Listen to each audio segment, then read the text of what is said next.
अस्सलामुअलैकुम दोस्तों, कैसे हैं आप लोग। उम्मीद करता हूँ खैरियत से होंगे। आप सभी का स्वागत है, खैर मकदम है, इस्तकबाल है मेरे चैनल पे सिटी ट्रैवल में। भाई आज आप लोगों से मैं कुछ ओला उबर या टी परमिट गाड़ियों की 3 साल या 4 साल की जो जर्नी होती है स्टार्टिंग की, उसकी रियलिटी के बारे में आपसे बात करने वाला हूँ कि क्या ओला उबर की गाड़ी ले करके उसको चला करके हम जो कमाते हैं, क्या वो कमाई हमारी हकीकत है या उसके पीछे एक बहुत बड़ा नुकसान है हमारा, जिस पे हमारी नजर नहीं जाती है। हमारी नजर सिर्फ और सिर्फ डेली की इनकम या महीने या हफ्ते की इनकम पे रहती है कि हम तो बहुत कमा रहे हैं, लेकिन हकीकत कुछ और है। उसके पीछे कितने खर्चे हैं, 3-4 साल के बाद हमारे हाथ में क्या मिलता है, क्या इसके बदले अगर हम कोई दूसरा बिजनेस करते हैं तो उसमें हमारी इनकम कम होगी, लेकिन बैकअप में हमारे पास जो हमारा इन्वेस्टमेंट है वो बना हुआ रहेगा। क्या गाड़ियों पे इन्वेस्ट करना सही है? साल का कितना खर्चा है गाड़ियों पे, उसके बाद 2 साल पे कितना खर्चा है, 3 साल पे कितना खर्चा है, उसके बाद जब 4 साल पूरा हो जाता है तब हमारी गाड़ी की कितनी वैल्यू कम हो जाती है, और उस वैल्यू को अगर हम 4 साल पे डिवाइड करते हैं तो पर ईयर कितना खर्चा बैठ रहा है। आज मैं इस मुद्दे पे बात करने वाला हूँ। बहुत ही जरूरी टॉपिक है और बहुत ही बड़ी एक सच्चाई है जो आज निकल करके आपके सामने आने वाली है। तो मेहरबानी करके पूरी वीडियो देखें। मैं वीडियो बहुत अच्छी तरीके से एडिट करता हूँ ताकि आपका वक्त बर्बाद ना हो, कम से कम वक्त में ज्यादा से ज्यादा आपको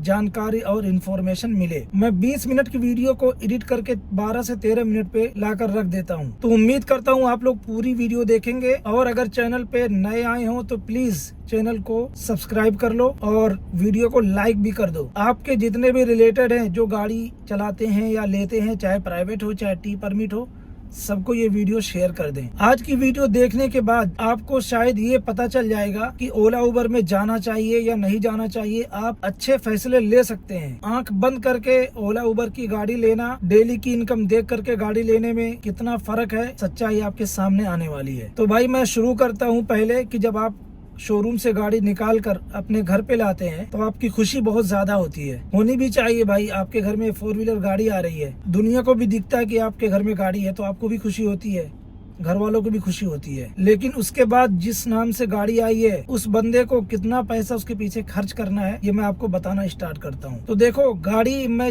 जिस गाड़ी की मैं बात करने वाला हूँ, ये सेडान गाड़ी के बारे में बात करने वाला हूँ। इसके हिसाब से आप अपने खर्चे को नजर में रख करके जोड़ और घटा लेना। तो जैसे मैं एक सेडान गाड़ी चलाता हूँ, मेरे पास होंडई औरा एस CNG मॉडल है 2023 नवंबर का। तो पहले साल में हमारी गाड़ी पे कितना खर्चा आता है पहले ही आपको बता देता हूँ।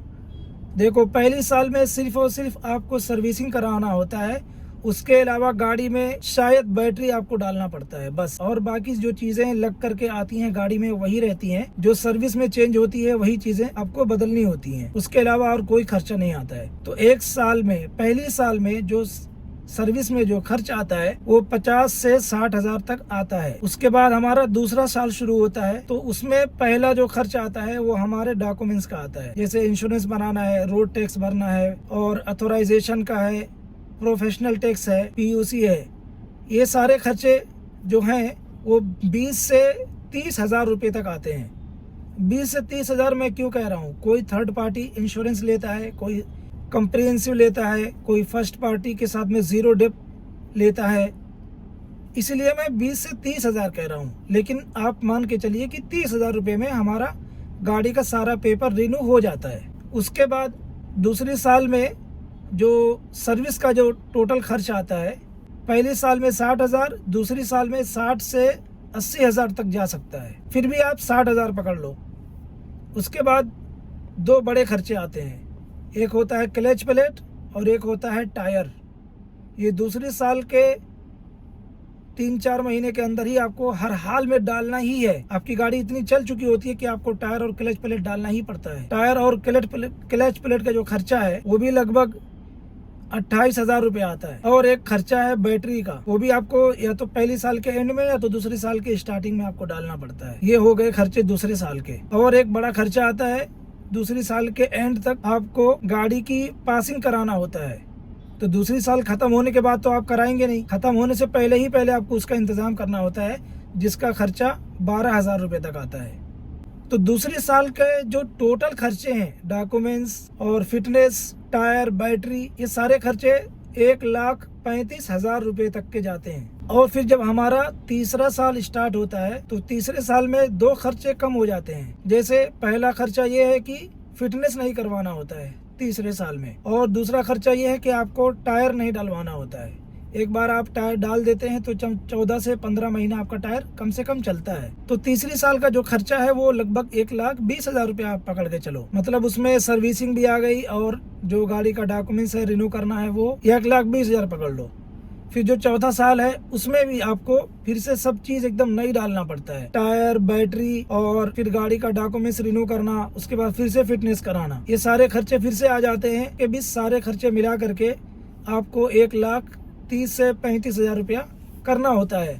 अगर आप अलग अलग जोड़ेंगे तो आपको उतना ही नहीं मिलेगा। जैसे गाड़ी का डॉक्यूमेंट्स हो गया टोटल 30 से 35,000 रुपया रिन्यू करने का, उसमें फिटनेस शामिल नहीं है। उसके बाद टायर, उसके बाद फिर फिटनेस, उसके बाद फिर सर्विसिंग, ये सब मिलाएंगे तो आपका 1,30,000 से 35,000 रुपया हो जाएगा पूरी साल का। तो आपके सामने आता है कि आपने 4,50,000 रुपया खर्च कर दिया अपने गाड़ी पे। 48 महीने में 4,50,000 रुपया आपकी गाड़ी पे खर्च आता है। और इसमें भी अगर कोई बहुत बड़ा खर्च नहीं निकला, तब जैसे कोई बहुत बड़ा काम अगर नहीं निकला, इंजन में कोई आपकी गलती हो गई और कोई बड़ा खर्च आ गया, उसको मैं इसमें शामिल नहीं किया हूँ। जो जेन्युइन खर्च है, नॉर्मल सर्विसिंग है, बैटरी है, ये वो, उसकी बात कर रहा हूँ मैं। अगर कोई बड़ा खर्चा आ गया या कोई बड़ा एक्सीडेंट हो गया, गाड़ी आपकी डैमेज हो गई, कलर करना पड़ा, डोर चेंज करना पड़ा, ये सब खर्चे इसमें शामिल नहीं है। उसके बाद अब आपसे मैं बात करना चाहूंगा कि 4 साल के बाद आपकी गाड़ी की वैल्यू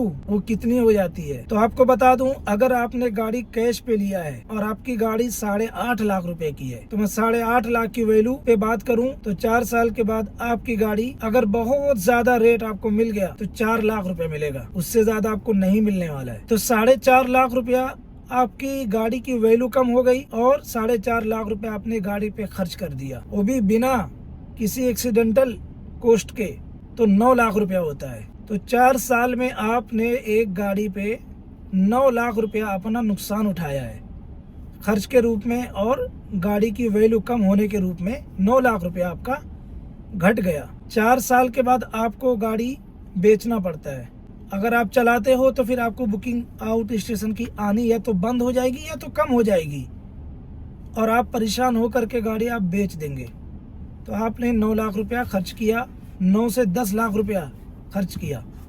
अब आप कितना कमाए 4 साल में, अब आपको बताता हूं। अगर आप कमाते हो तो कितना कमा लोगे। एक सेडान गाड़ी से आप 12 महीने में 12 महीने आप काम नहीं करेंगे। 12 महीने में आप जो काम करेंगे वो कम से कम 11 महीने पकड़ लो, क्योंकि आपको गांव जाना है या बीमार हो गए या कुछ हो गया, तो आप 11 महीने पकड़ो। अभी 11 महीने में आपने 1 महीना में 30 दिन होता है, 30 दिन आप काम नहीं करते हैं। 30 दिन में कम से कम आपने 2 छुट्टी तो करी होगी ना, तो मैं 2 छुट्टी पकड़ता हूँ। तो 11 महीने में 2 छुट्टी करेंगे तो 22 दिन माइनस होता है, लगभग 1 महीना और कम, तो 10 महीना आपने काम किया। तो अगर आप 300 दिन, क्योंकि हमने 2 महीना माइनस कर दिया तो 300 दिन बचा। अगर आप 300 दिन पूरे काम करते हैं और एक दिन की इनकम आपकी एक एवरेज अगर हम पकड़ते हैं कि 3,000 रुपया होती है, जबकि ये हकीकत नहीं है। किसी दिन 1,500 होती है, किसी दिन 2,000 होती है, किसी दिन 4,000 भी होती है, किसी दिन 4,500 भी होती है, लेकिन हम एवरेज 3,000 पकड़ते हैं। अगर सही एवरेज पकड़ेंगे 3,000 के हिसाब से भी तो 1 साल का 9 लाख रुपया होता है। तो 9 लाख के हिसाब से 4 साल का 36 लाख रुपया होता है, और 4 साल में 36 लाख रुपया आपने कमाया, और जो खर्च किया आपने और गाड़ी का जो रेट कम हुआ वो कितना हो गया, लगभग 10 लाख रुपया। तो 4 साल में आपने जो प्रॉफिट कमाया वो 26 लाख रुपया कमाया। लेकिन इसमें ध्यान देने वाली बात यह है कि आपका कोई एक्सीडेंट नहीं हुआ 4 साल में और गाड़ी का कोई बहुत बड़ा नुकसान नहीं हुआ, तब आप जा करके 26 लाख रुपया 4 साल में कमाते हैं। क्योंकि हम सिर्फ डेली की कमाई देखते हैं, लेकिन पीछे के खर्चे नहीं देखते हम। और गाड़ी की जो वैल्यू कम होती है उस पे भी हमारी नजर नहीं होती है। जो मैंने 36 लाख रुपया बताया है 4 साल में, ये पर डे के 3000 प्रॉफिट इनकम यानी बचत की कमाई के ऊपर मैंने 36 लाख रुपए कहा है। जबकि ये हकीकत नहीं है कि 3000 रुपया पर डे का आपका काम होने वाला है। क्योंकि भाई कभी कभी तो काम ही नहीं होता है, निकलते हैं गाड़ी लेकर के काम पे, और होता भी है तो 500, 1000, 2000 इतना ही होता है। अब आप ये सोचिए कि अगर आप कोई दूसरा बिजनेस करते हैं, लेकिन एक चीज बताना भूल गया, ये मैंने कैश वाली गाड़ी का रेट निकाल करके और उसको माइनस करके बताया है।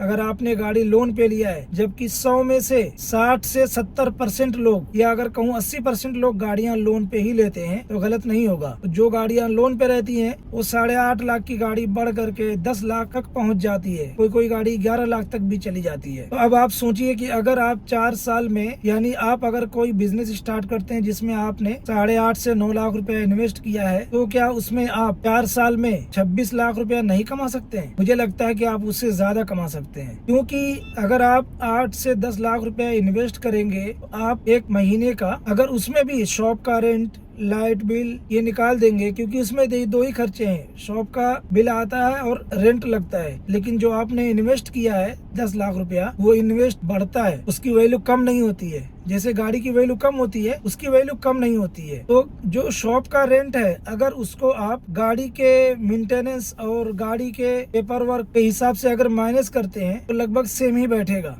जहाँ तक मुझे लगता है। ये आप कह सकते हैं कि शॉप का जो रेंट है वो ज्यादा होता है, 20,000, 25,000 होता है पर मंथ, और गाड़ी का जो मेंटेनेंस है पर मंथ अगर देखेंगे तो 10 से 15,000 रुपया बैठता है। तो अगर आप कोई दूसरा बिजनेस करते हैं, तो मुझे लगता है कि या तो आप इतना कमाए 26 लाख रुपए कमाएंगे 4 साल में, या तो उससे कहीं ज्यादा कमाएंगे, और उसमें कोई रिस्क भी नहीं होगा। गाड़ी चलाने में हमेशा इंसान की जान और गाड़ी यानी जान और माल दोनों का रिस्क बना हुआ होता है भाई। हम वक्त पे नमाज नहीं पढ़ पाते हैं, वक्त पे खाना नहीं खा पाते हैं, वक्त पे घर पे पहुंच नहीं पाते हैं। लेकिन अगर आप कोई दूसरा बिजनेस करते हैं, तो आप उसमें वक्त से खाना भी खाते हैं, नमाज भी पढ़ लेते हैं और अपने सारे काम भी कर लेते हैं। अगर आपका बहुत अच्छा बिजनेस चल रहा है, बहुत ज्यादा बिजी है, तो हो सकता है कि आप उसमें भी खाना वक्त से ना खा पाते हो। लेकिन ऐसा होता नहीं है, क्योंकि हम दुकान में है, 10 मिनट 15 मिनट वक्त निकाल के खाना खा सकते हैं। लेकिन एक गाड़ी चलाने वाले को वक्त से खाना नसीब नहीं होता है। कभी कभी वो चाह करके भी वक्त पे खाना नहीं खा सकता है। मुझे लगता है कि ये वीडियो देखने के बाद आप अलग से बैठ करके सोचेंगे गाड़ी लेने से पहले, और किसी और बिजनेस में अपना पैसा इन्वेस्ट करने के लिए जरूर सोचेंगे। जिस तरह आप गाड़ी लेने के लिए वीडियो देखते हैं, सर्च करते हैं, पता करते हैं, इसी तरीके से आपको कोई दूसरा बिजनेस करने के लिए भी जरूर सोच और विचार करने चाहिए, ताकि आपको थोड़ी और जानकारी मिले और आपके जिंदगी में अच्छे फैसले हो सके। देखो, जब आप कोई बिजनेस स्टार्ट करते हैं, तो आपकी उसमें पूरी फैमिली कामयाब होती है। आप अकेले उस बिजनेस में कामयाब नहीं होते हैं, एक पूरी फैमिली कामयाब होती है।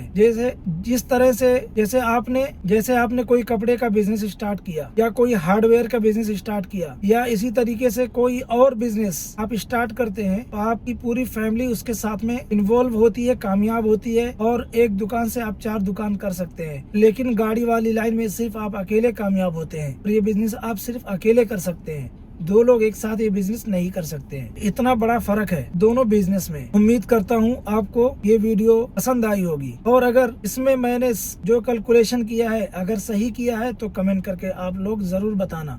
और अगर कुछ रह गया होगा, कोई सवाल रह गया होगा, तो वो भी आप लोग कमेंट करना, मैं जरूर जवाब दूंगा। आप कैसी लगी वीडियो बताना। अपना ख्याल रखें, अपना वक्त बिल्कुल भी जाय ना करें। कोई भी बिजनेस करने से पहले उसकी सही तरीके से इंक्वायरी कर लें, थोड़ा वक्त दे करके समझ लें, उसके बाद अपना पैसा इन्वेस्ट करें। मैं मिलता हूँ आपसे अगली वीडियो में। अस्सलाम वालेकुम।